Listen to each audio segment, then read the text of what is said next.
Hello everyone, কি অবস্থা সবার? Hope you guys doing well and welcome to my village vlog. গত 19 তারিখে আমি গ্রামে আসার পর আমি ইনস্টাগ্রামে একটা স্টোরি দিছিলাম যে would you guys like to watch a vlog of my village and তোমরা ওইখানে অনেক রেসপন্স করছিলা। So that's why I thought যে let's make a vlog, right? So এখন আমরা যাব বাগানে, অ্যান্ড বাগানে যেয়ে আমরা আমাদের ভিলেজটাকে টোটালি ডকুমেন্ট করার চেষ্টা করব। Let's go. চলে আসছি গাইজ, তো এটাই হইতেছে আমাদের বাগান, আষাঢ়ি তলা। ওই যে দেখতে পাচ্ছ নদী। তো এই বাগানটা আমার জন্য খুবই স্পেশাল, বিকজ ছোটোবেলা থেকে যখন আমি আমার গ্রামের বাড়িতে আসতাম তখন আমি সবসময় এই বাগানে থাকছি। এটার অনলি রিজন হইতেছে ইন্টারনেট। আমাদের বাসায় ইন্টারনেট পাওয়া যায় না, ওই বাসা থেকে বাগানে আসলে এখানে ইন্টারনেট পাওয়া যায়। আর সবচেয়ে বড় কথা, একটা স্পেশাল ব্যাপার কি বলবো, এই বাগানে অলমোস্ট সব সময় বাতাস থাকে। আই মিন পুরা দুনিয়ার কোথাও বাতাস না থাকলেও এই বাগানে বাতাস থাকে। একে তো এখানে অনেক বেশি গাছ, আর দ্বিতীয়ত এখানে নদী আছে। সো এই জন্য এখানে সবসময় বাতাস থাকে। দ্যাটস ওয়াই এই বাগানটা আমার জন্য অনেক বেশি স্পেশাল। আর এই যে যে নদীটাকে দেখতেছো, এটা হইতেছে যমুনা নদীর একটা অংশ, যার কারণে আমাদের এই নদীটাকে ছোট যমুনা বলা হয়। আরেকটা মজার ব্যাপার কি জানো, এই যে নদী আর আমাদের বাগান দেখাইলাম না, এখন তুমি আমাদের গ্রামের যেখানেই যাও সব জায়গায় এক্স্যাক্ট সিমিলার প্লেস পাইবা। তো দেখা যাইতেছে যে আমাদের গ্রামের যে আর কি তোমার হইতেছে যেখানে মানুষজন থাকে ওই জায়গাটা খুবই কম, ঠিক আছে? আর বাকি সব জায়গায় এরকম নদী আর এরকম হইতেছে তোমার বাঁশ বাগান অ্যান্ড সামথিং লাইক দ্যাট। ওকে, তো এখন তোমরা বলবা যে কাফি, তাহলে আমাদেরকে ওই যে যে জায়গায় মানুষজন থাকে ওই জায়গায় নিয়ে যাও। বাট আই এম সরি ভাই, বিকজ আমি নিয়ে যেতে পারবো না।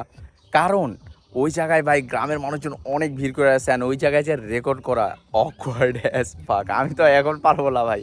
আর আমাদের বাসায় কাজ চলতেছে, সো আমি ওইটাও প্রপারলি ডকুমেন্ট করতে পারবো না। এর চেয়ে ভালো চলো আমরা আশেপাশে দেখি, তারপর হইতেছে বাসায় চলে যাই।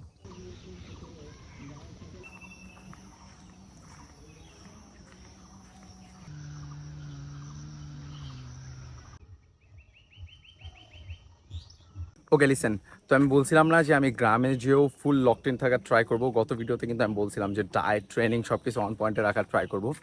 তো ডায়েট আল্লাহর রহমতে ঠিক আছে ভাই, আমি সব কিছু মেনটেন করার ট্রাই করতেছি আলহামদুলিল্লাহ।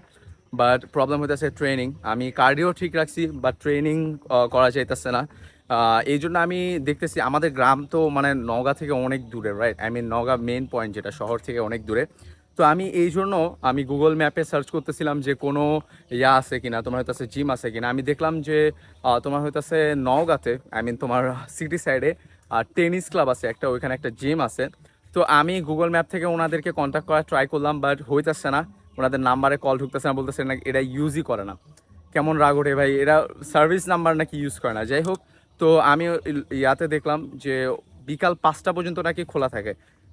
তো আমি হইতেছে এখন জোহরের পরে যাব, চিন্তা করছি ইনশাল্লাহ। তোমার হইতেছে খাওয়া দাওয়া করে ফ্রেশ হয়ে জোহরের পরে যাব, যে আল্লাহ আল্লাহ করে যদি জিমটা খোলা থাকে ভাই, তাহলে একটা ফুল বডি সেশন লাগাবো ইনশাল্লাহ। So let's go home.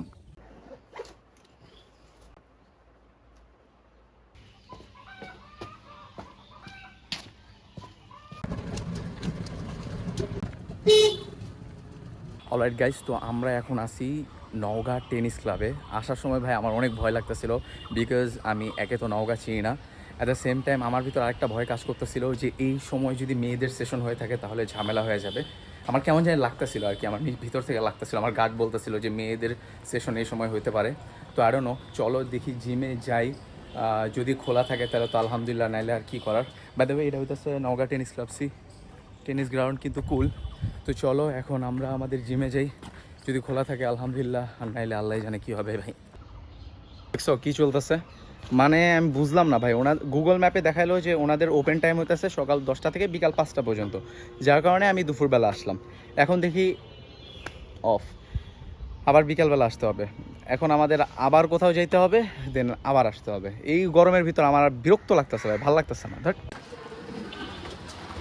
Right guys, তো আমরা আবার চলে আসছি। আমি দুপুরবেলা এখান থেকে এসে একবার ঘুরে গেছিলাম। তো এখান থেকে এসে আমি আবার আমার নানুর বাসায় গেছিলাম, বিকজ আমার নানুর বাসা এখান থেকে কাছে, you know I am saying. So এখান থেকে আমি ভাবলাম যে ওখানে একটু যাই, যে ওখান থেকে রেস্ট নিয়ে আবার আসি। এখন 5:30 বাজে, আর এখন কিছু মানুষ দেখা যাইতেছে, মানে কিছু মানুষ দেখা যাইতেছে টেনিস কোর্টে। So let's see, I hope এখন জিমটা ওপেন থাকবে and we can hit our workout. Let's go.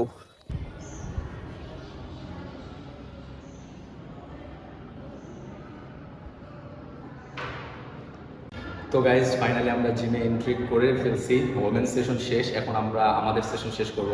Fortunately gym এখন পুরাটা ফাঁকা, যার কারণে আমি সুন্দর মতো শুট করতে পারবো আলহামদুলিল্লাহ। যাই হোক, এখন আমরা ফুল বডি ওয়ার্কআউট করবো অ্যান্ড আমি ফোকাস করবো যে হইতেছে আমার কম্পাউন্ড মুভমেন্টগুলো ট্রাই করা, যেমন চেস্টের জন্য বেঞ্চ প্রেস, ব্যাকের জন্য I think dumbbell row, and তোমার লেগসের জন্য squat, and yeah, that's what I gonna perform, and biceps জন্য curl and হচ্ছে তোমার push down.